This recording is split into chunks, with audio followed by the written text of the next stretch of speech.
ஒரு அழகான சின்ன ஊர்ல அருண்னு ஒரு பையன் இருந்தான். அவன் நல்ல பையன்தான். ஆனா சின்ன விஷயத்துக்கே சீக்கிரம் கோவப்படுவான். அதே ஊர்ல ரகுன்னு இன்னொரு பையன் இருந்தான். அவன் மனசு ரொம்ப நல்லது. யாராவது கோவப்பட்டாலும் அவன் அன்போட பேசுவான், சிரிச்சுக்கிட்டே இருப்பான். ஒரு நாள் விளையாட்டு மைதானத்துல அருண் கோபத்தோட ரகுவ தள்ளினான். எல்லாரும் பயந்தாங்க. ஆனா ரகு கோவப்படல. அவன் மெதுவா சொன்னான், "அருண், கோவம் வேண்டாம். இயேசு நம்ம எல்லாரையும் நேசிக்கிறார்." அந்த வார்த்தைகள் அருண் மனச தொட்டுச்சு. அவன் தலைய குனிஞ்சு, "என்ன மன்னிச்சிடு ரகு, நான் தப்பா நடந்துகிட்டேன்னு" சொன்னான். அந்த நாள்ல இருந்து அருண் மாற ஆரம்பிச்சான். கோவம் வந்தாலும் நிறுத்தி யோசிக்க ஆரம்பிச்சான். ரகு கூட சேர்ந்து அவன் சிரிக்கவும் கத்துக்கிட்டான்.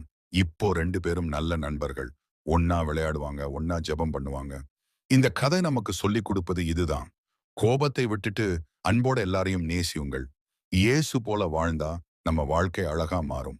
இயேசு சொல்லிக் கொடுப்பது ரொம்ப சிம்பிள். கோபம் வேண்டாம், அன்பு போதும்.